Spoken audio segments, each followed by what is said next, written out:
तो आज हम स्टार्ट करेंगे introduction of polynomial class 9th का चैप्टर 2। पॉलिनोमियल को समझने के लिए पहले हमको सबसे पहले कुछ पॉइंट्स पर बात करते हैं। जैसे कि सबसे पहले हम बात करते हैं टर्म की। किसकी? टर्म की। टर्म क्या होता है? सपोज मान के चलो एक नंबर लिखा हुआ है 2x। क्या लिखा हुआ है? 2x। ये क्या है इसका? ये नंबर पार्ट है। और ये क्या है? ये वेरिएबल है।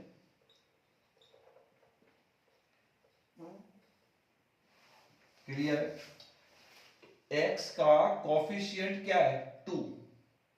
आ रहा है ना समझ में? कॉफिशिएंट का मतलब क्या होता है? कॉफिशिएंट का मतलब होता है गुणांक। सीधा सा बात है। तो x का कॉफिशिएंट है 2, ठीक है। और ये क्या हो गया? 2x हमारा क्या हो गया? 2x एक टर्म हो गया। क्या हो गया? एक टर्म हो गया। क्लियर है? अब टर्म की काउंटिंग कैसे करते हैं? टर्म की काउंटिंग पॉजिटिव या नेगेटिव के साइन से की जाती है। ठीक है। सपोज मान के चलो एक नंबर लिखा हुआ है 2x + 3। क्लियर है? तो ये क्या है? 2x + 3। जहां पर हमने देखा 1 2 दो टर्म दिए हुए हैं। कितने टर्म दिए हुए हैं? 2 टर्म दिए हुए हैं। क्लियर है? अब सपोज मान के चलो हमने कोई दूसरा एग्जांपल ले लेते हैं 2x² + 5x + 3। तो ये प्लस का साइन जो बता रहा है आपको टर्म बता रहा है। एक टर्म, दो टर्म, तीन टर्म। कितने टर्म है इसके अंदर? 3 टर्म, 3 टर्म्स। क्लियर है हमारा बात? इतना टर्म का काउंटिंग करना, टर्म को हम समझ में आ गया। ठीक है ना? ये टर्म की कंडीशंस होती है। क्लियर है? पॉजिटिव या नेगेटिव के साइन से हम काउंटिंग करते हैं टर्म की। क्लियर? चलिए अब दूसरी बात हम करते हैं कि पहला चीज होता है मोनोमियल। क्या होता है? मोनोमियल। दूसरा होता है बाइनोमियल।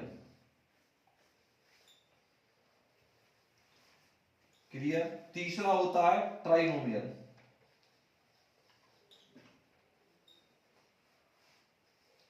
समझ में तीनों क्या होता है? भाई मोनोमियल जो होता है वो होता है वन टर्म। क्या होता है? One term. ऐसा पॉलिनोमियल जिसके अंदर केवल वन टर्म दिया गया हो वो क्या कहलाता है? वो कहलाता है मोनोमियल। बाइनोमियल क्या होता है? बाइनोमियल होता है टू टर्म, जिसके अंदर दो टर्म्स दिए गए होंगे वो क्या कहलाएगा? बाइनोमियल। ट्राइनोमियल क्या होता है? ट्राइनोमियल होता है 3 टर्म्स,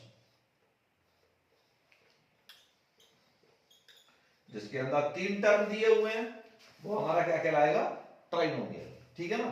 सपोज मान के चलो जैसे ये दिया हुआ हमारा 5x, ये वन टर्म है।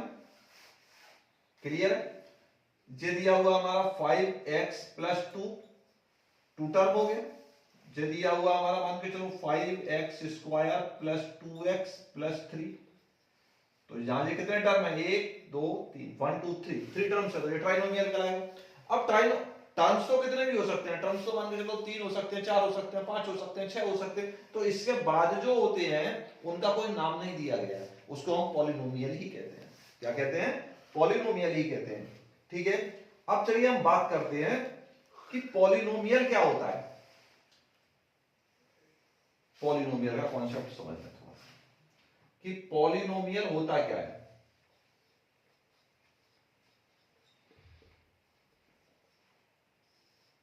पॉलिनोमियल, ठीक है।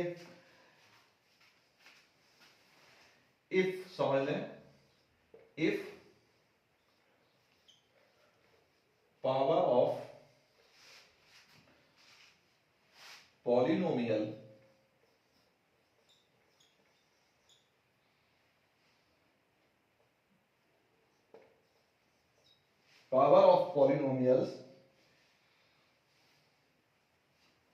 are positive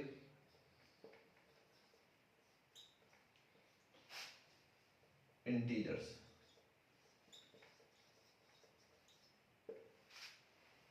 If power of polynomial are positive integers, then we say, कह सकते हैं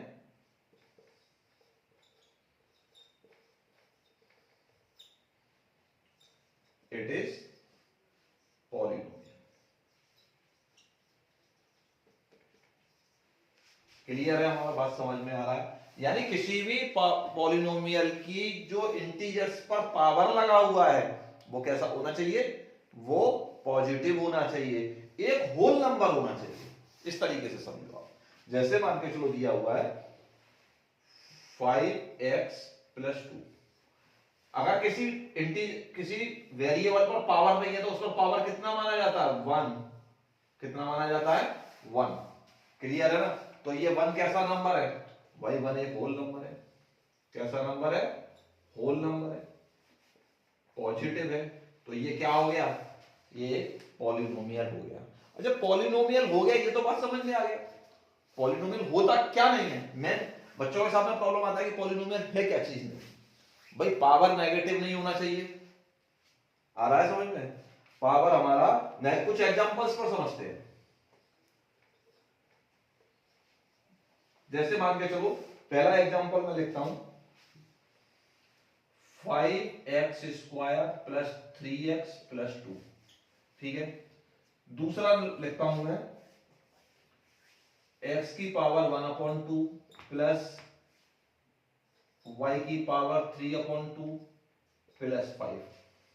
तीसरा एग्जांपल मैं लिखता हूं 1/x। क्लियर है? अगला लिखता हूं x² + 1/x। ठीक है। एक और लिख लेते हैं 2x² + 2√x। क्लियर है? तो यहां पर अब हम क्लियर समझ लेंगे, पॉलिनोमियल हमारे अच्छे तरीके से समझ में आ जाएगा। देखिए यहां पर जो पावर दिया हुआ है वो कैसा दिया हुआ है? एक होल नंबर दिया हुआ है। होल नंबर तो हम समझते हैं, होल नंबर, होल का मतलब 0 होता है। जो नंबर 0 से स्टार्ट होता है वो क्या होता है? होल नंबर होते हैं। 0 1 2 3 इंफिनिटी तक जाएगा, क्या कहलाएगा? वो whole number.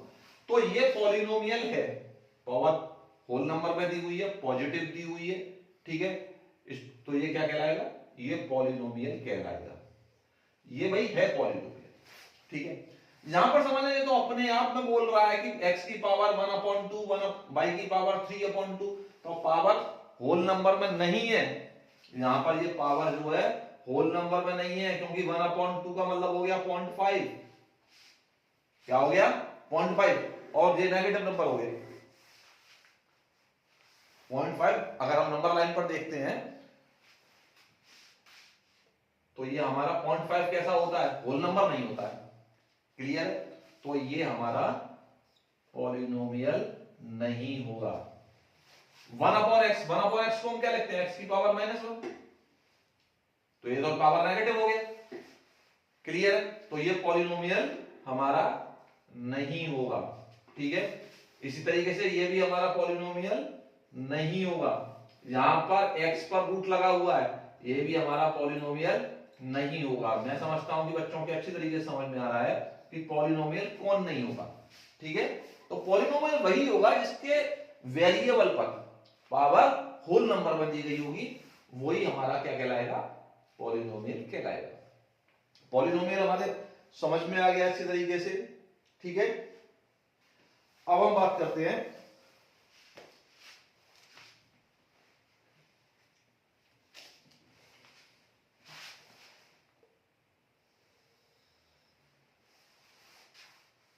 what are zeros of polynomial?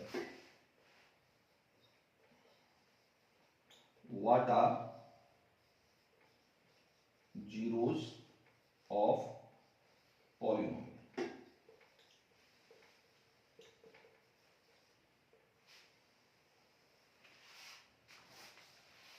What are zeros of polynomial क्या होता है?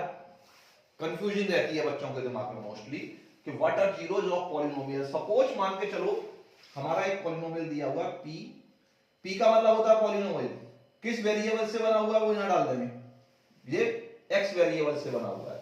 P X is equal to क्या दिया हुआ है एक्स प्लस टू। तो भाई हमको कुछ ऐसा करना है कि इसकी वैल्यू 0 हो जाए, ठीक है।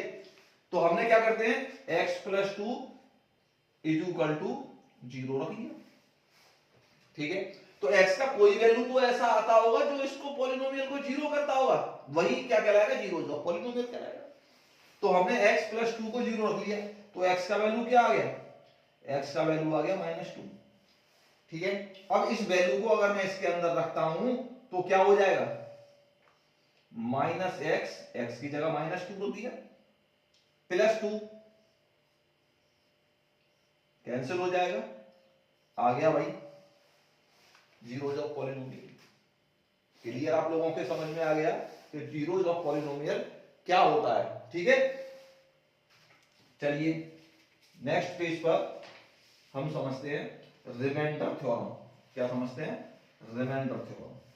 चलिए यहीं पर समझा देते हैं, बाकी डीपली हम एक्सरसाइज में कराएंगे। रिमाइंडर थ्योरम, ठीक है। रिमाइंडर थ्योरम में क्या होता है, सपोज मान के चलो हमको px दिया हुआ है x की पावर 4 प्लस x की पावर 3 प्लस x की पावर 2x की power 2 plus x plus 1। Clear है। और gx हमको दिया हुआ है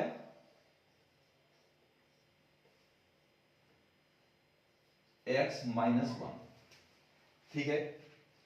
तो px को gx से डिवाइड देने पर जो रिमाइंडर आता है उसको ही हम क्या कहते हैं, रिमाइंडर थ्योरम कहते हैं। कैसे आता है, अरे भाई हमने क्या किया, x -1 इज इक्वल टू 0 रख लें, x का वैल्यू क्या आ गया 1, इस वैल्यू को अगर इसके अंदर रख देंगे तो हमारे पास क्या आ जाएगा, हमारे पास आ जाएगा रिमाइंडर, और इसी को क्या कहते हैं, रिमाइंडर थ्योरम कहते हैं। रख देते हैं इसके अंदर x की वैल्यू को 1, x की पावर 4 1 की पावर 4, x की पावर 3 1 की पावर 3, 2x स्क्वायर 2 इंटू 1 की power 2 plus x 1 plus 1। Clear है। तो कितना हो गया 1 plus 1 plus 2 plus 1 plus 1। Clear है। 1 2 2 4 5 6। रिमाइंडर कितना आ गया हमारा, ये क्या आ गया हमारा, रिमाइंडर आ गया। और इसी को क्या कहते हैं हम, इसी को कहते हैं रिमाइंडर थ्योरम। क्या कहते हैं, रिमाइंडर थ्योरम। क्लियर, हमारे समझ में आ रहा है अच्छे तरीके से, ठीक है। अब हमारा आता है फैक्टर थ्योरम। फैक्टर कैसे करते हैं, जैसे कब सपोज मान के चलो कुछ चीज और है, नेक्स्ट पेज पर कराते हैं इसका, पीडी ले लें, पीडी ले लो इसका,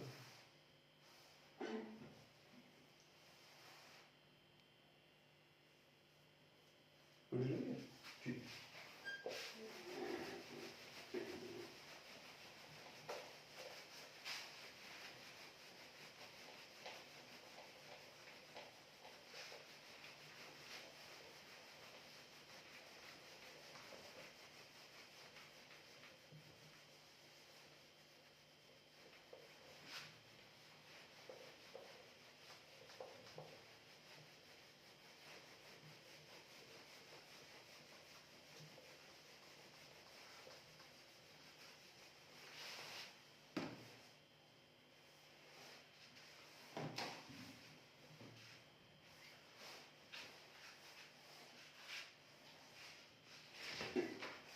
सपोज हमको दिया हुआ है एक equation 2x square plus 5x, polynomial दिया है हमको 2x square plus 5x plus 2, ठीक है। एक पॉलिनोमियल दिया हुआ है हमको 5x cube plus 2x square plus x plus 5, ठीक है।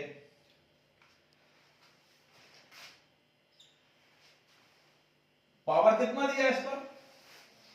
पावर दिया है 2, तो ये क्या कहलाएगा? ये कहलाएगा quadratic.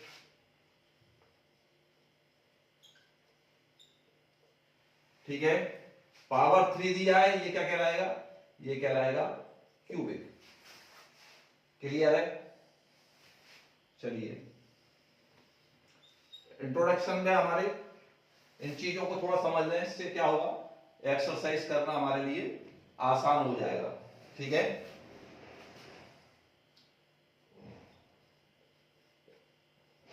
Degree of polynomial.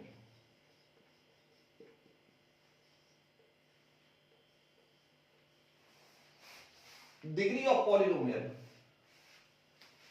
Highest power, highest power of variable is called degree of the polynomial.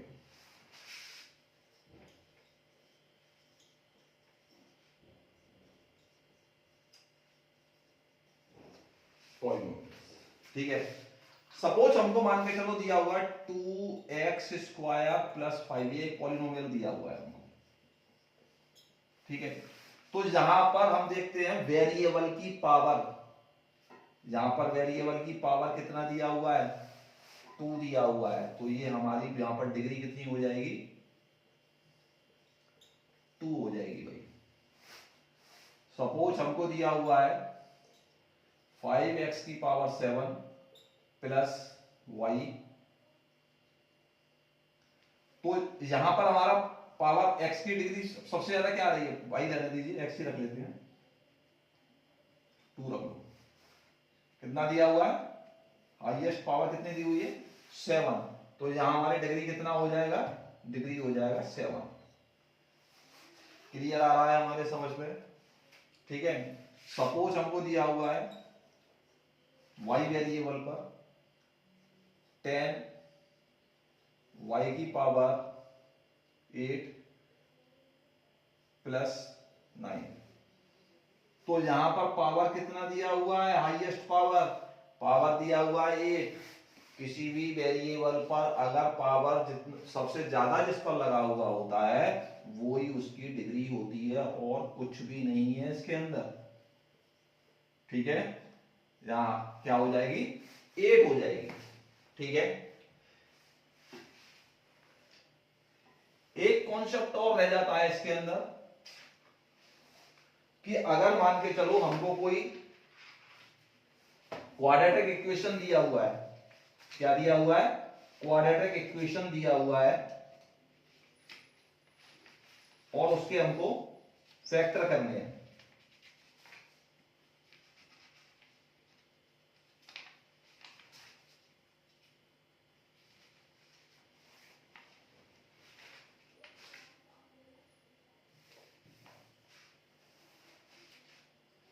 Suppose हमको मान के चलो